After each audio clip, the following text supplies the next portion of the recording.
Tình yêu thầm kín của Hứa Khải dành cho Đàm Tùng Vận chưa bao giờ dừng lại dù cô đã có bạn trai. Trong làng giải trí hào nhoáng, một số khoảnh khắc luôn có thể khơi gợi những kỷ niệm ngọt ngào trong lòng khán giả.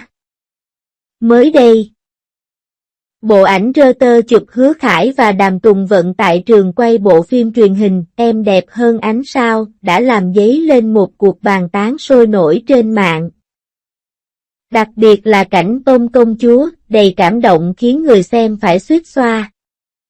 Mọi người kêu lên: tất cả những điều này là một cốt truyện trong vở kịch hay là sự thể hiện cảm xúc thật của họ? Chúng ta hãy cùng nhau bước vào khung cảnh đám cưới này và khám phá câu chuyện cảm động giữa Hứa Khải và Đàm Tùng Vận. Vào một buổi chiều nhàn nhã khi mặt trời chiếu xuyên qua bóng cây thành phố, khung cảnh đám cưới của Hứa Khải và Đàm Tùng Vận lặng lẽ diễn ra. Như có phép lạ, bố cục bối cảnh và trang phục của các diễn viên được kết hợp hoàn hảo. Ngay lập tức đưa người ta quay trở lại thời đại tràn đầy yêu thương đó. Chú rể Hứa Khải mặc một bộ vest tinh xảo, đầy khí chất và quyến rũ. Trong khi Đàm Tùng Vận xinh đẹp như tiên nữ và cô ấy là một cô dâu rất được yêu mến.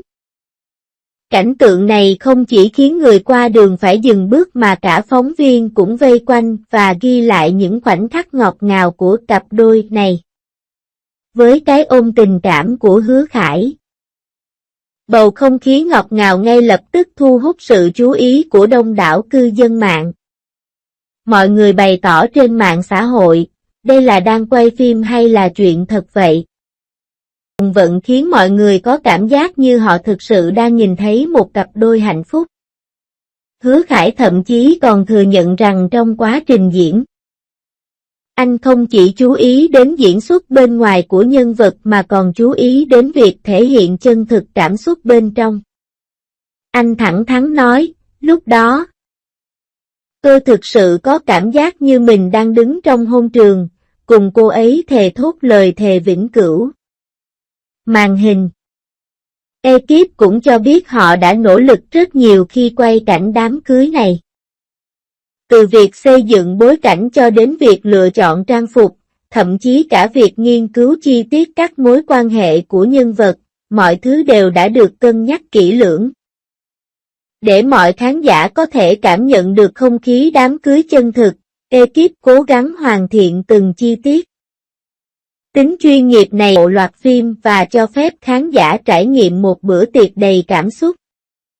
Để hòa nhập tốt hơn vào các nhân vật, phong cách diễn giải của Hứa Khải và Đàm Tùng Vận cũng thể hiện sự hiểu biết ngầm rất tốt. Trong bối cảnh đám cưới, Hứa Khải không chỉ là chú rể mà còn là người hết lòng vì tình yêu. Sự dịu dàng trong mắt anh dường như làm dòng thời gian xung quanh anh chậm lại. Điều này cũng đúng với Đàm Tùng Vận. Mỗi biểu cảm và mọi cử động của cô ấy đều thể hiện niềm hạnh phúc và mong đợi bên trong. Tương tác giữa cả hai trong quá trình quay phim giống như một cặp đôi thực sự. Ánh mắt họ chạm vào nhau và nắm tay nhau trong khoảnh khắc khiến trái tim khán giả rung động. Tất nhiên, sự va chạm giữa kỹ năng diễn xuất của Hứa Khải và Đàm Tùng Vận cũng khơi dậy sự kỳ thể hiện trong vở kịch rất tự nhiên, tưởng chừng như thời gian đã dừng lại đối với họ vào lúc đó. Màn trình diễn bổ sung này không chỉ làm cho cốt truyện hoàn thiện hơn mà còn mang đến cho khán giả một bữa tiệc thị giác và cảm xúc. Nhiều cư dân mạng đã để lại bình luận khi xem chương trình. Tôi thực sự không thể dừng lại. Sự tương tác giữa Hứa Khải và Đàm Tùng Vận khiến tôi vô cùng thích thú.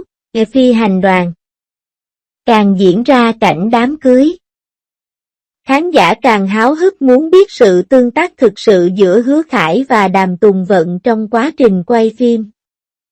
Khi được phóng viên hỏi, Hứa Khải chia sẻ: thực ra chúng tôi đã thảo luận rất nhiều trước khi quay và cố gắng làm tốt nhất từng chi tiết. Sau mỗi lần quay, chúng tôi đều động viên nhau và giúp đỡ nhau điều chỉnh, và cảm xúc giữa các nhân vật trôi chảy tự nhiên hơn. Khi nói về cảnh ôm công chúa, Hứa Khải trong vai nam chính đã nói về cảm xúc của mình. Cái ôm này không chỉ là thể xác mà còn là sự truyền tải cảm xúc của những động tác, cùng với những cảm xúc mà cả hai cùng dành cho nhau.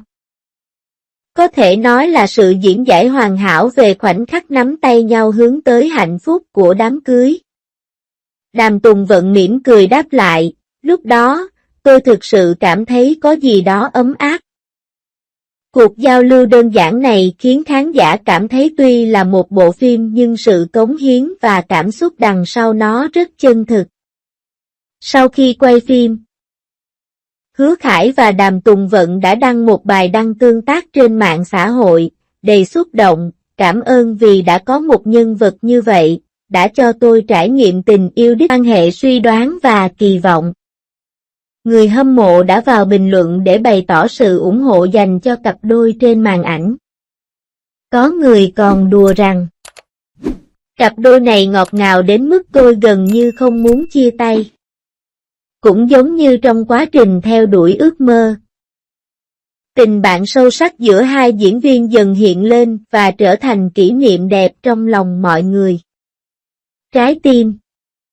Nhìn lại cảnh đám cưới này, chúng ta không chỉ được chứng kiến khả năng diễn xuất tuyệt vời của hai diễn viên mà còn khiến chúng ta cảm nhận được sự chân thành thực sự là như thế nào. Hứa Khải và Đàm Tùng Vận diễn xuất cẩn thận từng khoảnh khắc, thể hiện chiều sâu nhân vật của họ bằng tình yêu và sự kiên trì. Chính dòng cảm xúc chân thực này mà mọi khán giả đều có thể tìm thấy sự cộng hưởng trong đó. Hứa Khải và Đàm Tùng Vận giống như một cặp đôi trong truyện cổ tích, mang trong mình ánh sáng khiến người ta vô thức muốn đi theo. Câu nói này không chỉ thể hiện phẩm chất của Hứa Khải và Đàm Tùng Vận. Diễn viên The Hardwork còn thể hiện sự kỳ vọng, hy vọng của khán giả vào những tác phẩm trong tương lai của họ. Bởi mỗi lần họ xuất hiện trên sân khấu đều tràn đầy nhiệt huyết và ấm áp, khán giả mới có thể hiểu được thế nào là nghệ thuật đích thực. Cuối cùng, chúng ta rất mong được thấy cặp diễn viên này tiếp tục hợp tác cùng nhau trong những ngày tới, mang đến cho chúng ta nhiều vai diễn kinh điển ấm áp hơn nữa. Dù vui hay cảm động, Hứa Khải và Đàm Tùng Vận sẽ tiếp tục tỏa sáng trên con đường diễn xuất và viết nên những chương vẻ vang cho riêng mình bằng sự kiên trì và phương châm vĩnh cửu. Những ngôi sao sống vì lữ khách, và tôi rất mong chờ câu chuyện tiếp theo của họ.